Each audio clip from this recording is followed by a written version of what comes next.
The looming threat of World War III, as outlined in Revelation, particularly in the depiction of the Red Horsemen, speaks to the prophetic nature of conflict and bloodshed. Revelation 6:4 vividly portrays a fiery red horse, symbolizing bloodshed and war, with its rider empowered to strip peace from the earth, leading to widespread slaughter. The book of Revelation holds a unique position within the biblical canon, serving as the sole prophetic text in the New Testament. Written by John, an apostle, during a time of persecution under Emperor Domitian, Revelation is steeped in symbolism and visions. It serves as a testament to the early Christian community's unwavering faith amidst adversity. The imagery of martyrdom underscores the commitment required to maintain loyalty to Christ in the face of political and social pressure. The Four Horsemen of the Apocalypse, introduced in Revelation, symbolize conquest, war, famine, and death, serving as harbingers of divine judgment and the culmination of human history. Their appearance signals the onset of cataclysmic events, underscoring the gravity of the spiritual warfare depicted in Revelation. Amidst the chaos and tribulation, Revelation offers a message of hope, emphasizing the ultimate triumph of good over evil and the return of Christ. The arrival of the second horseman, symbolized by a rider on a red horse wielding a great sword, marks a pivotal moment in end-time prophecy, signaling widespread conflict and bloodshed. This figure, often interpreted within the context of the book of Revelation, represents a time when peace is stripped away from the earth, replaced by escalating warfare and violence. It follows the first horseman, who embodies conquest or pestilence, indicating a progression toward increasingly dire global conditions. The sword, a long-standing symbol of war and power, underscores the intensity of the conflicts foretold, as mentioned in Romans 13:4. Moreover, the narrative in Genesis 27:40, which speaks of living by the sword, further emphasizes the inevitability of violence and conflict in this prophesied era. These symbols and verses collectively convey a message of impending judgment and the righteous indignation of God against human rebellion. Additionally, the depiction of Gog and Magog in Ezekiel 38 and 39 portrays a devastating northern attack on Israel, illustrating a scenario where hope seems lost but divine intervention ultimately prevails. This prophecy aligns with the eschatological framework of many interpretations, particularly within Christian theology, where it's often viewed as part of the end-time scenario. Some scholars suggest that this event could occur during the tribulation period, a time of great upheaval and turmoil, preceding the second coming of Christ.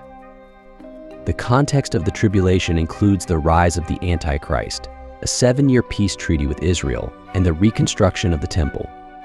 Amidst these events, the invasion of Gog represents a significant upheaval, demonstrating God's sovereignty and his ultimate plan for his people. In the passage, God expresses his opposition to Gog, the chief prince of Meek and Tubal, and declares his intention to bring about their downfall. He speaks of turning Gog around and leading them against the mountains of Israel, where their army will meet its demise. The imagery is vivid, depicting Gog falling dead in battle along with their troops and allies. Additionally, God foretells the sending of fire upon Magog and the coastlands, signaling his power and sovereignty over all nations. This prophecy is found in Ezekiel 39 and is part of a larger narrative about the destruction of Gog and their allies. Biblically, this passage from Ezekiel 39 is often interpreted in connection with other prophecies, such as those found in Revelation. While there are similarities in the imagery used, they depict different events. For instance, Revelation mentions the Battle of Armageddon, which occurs after the millennium, while the events of Ezekiel 38 to 39 happen before. This distinction underscores the complexity of biblical prophecy and the need for careful interpretation. Megiddo, an ancient city strategically positioned at a crucial crossroads in northern Israel, served as a pivotal point linking trade routes from Egypt to Mesopotamia. Its location granted immense advantages to those who controlled it, both in commerce and warfare. Over the centuries, Megiddo witnessed numerous conflicts, one of the earliest recounted in the Bible where Deborah, a revered judge of Israel, and her general Barak triumphed against the Canaanite king Jabin and his commander Sisera, Judges 5. This victory, attributed to their faith and bravery, showcased the power of God amidst overwhelming odds, solidifying Megiddo's historical significance. King Solomon, recognizing Megiddo's paramount importance, fortified the city, along with other strategic locations like Hazor and Gezer 1 Kings 9:15. Its status as a battleground and a hub of power led to its prophetic association with the ultimate showdown between good and evil, depicted in the book of Revelation. In Revelation 16:16, Megiddo, referred to as Armageddon, becomes the symbolic gathering place for the world's armies in the final conflict between the forces of God and those of evil. This battle transcends mere physical confrontation, embodying the spiritual warfare that has echoed throughout history. Armageddon signifies the climax of this cosmic conflict, representing the ultimate showdown before the dawn of a new era. The narrative of Armageddon intertwines with biblical prophecies concerning the rise of the Antichrist, a charismatic leader wielding supernatural powers who emerges amidst chaos and societal decay. Portrayed in 2 Thessalonians 2:9, the Antichrist's ascent to power is marked by deception and manipulation, culminating in a covenant of peace that ultimately leads to betrayal and persecution. Alongside the Antichrist, the false prophet emerges, acting as a spiritual guide to uphold the Antichrist's authority through religious means. Their combined influence sets the stage for the events leading up to the climactic battle of Armageddon, foretold to reshape the course of human history. As the world hurtles towards Armageddon, believers are cautioned to remain vigilant and steadfast in their faith, guarding against pervasive deception. Revelation 16:14 alludes to the gathering of demonic spirits, setting the stage for the final battle between good and evil. The concept of Armageddon, often associated with the biblical book of Revelation, symbolizes the ultimate confrontation between good and evil.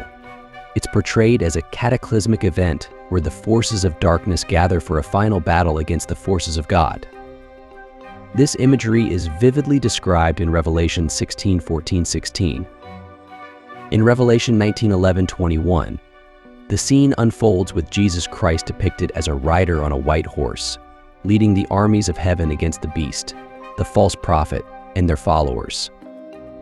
This battle culminates in the defeat of the beast and the false prophet, who are cast into the lake of fire, Revelation 19:20. Following this decisive victory, Revelation describes a new creation, where a new heaven and a new earth are established.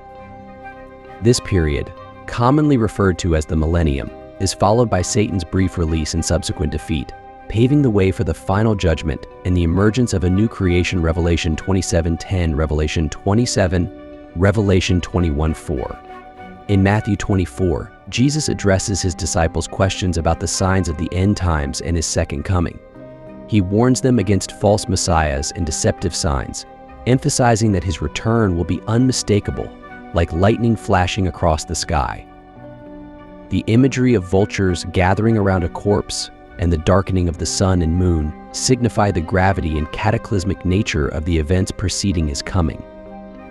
Amidst turmoil and upheaval, Jesus assures his followers that he will return with power and glory, accompanied by angels who will gather his elect from all corners of the earth. If you found this video enjoyable, please consider liking and sharing it. Additionally, subscribing to this channel will ensure that you receive more updates in the future. Thank you.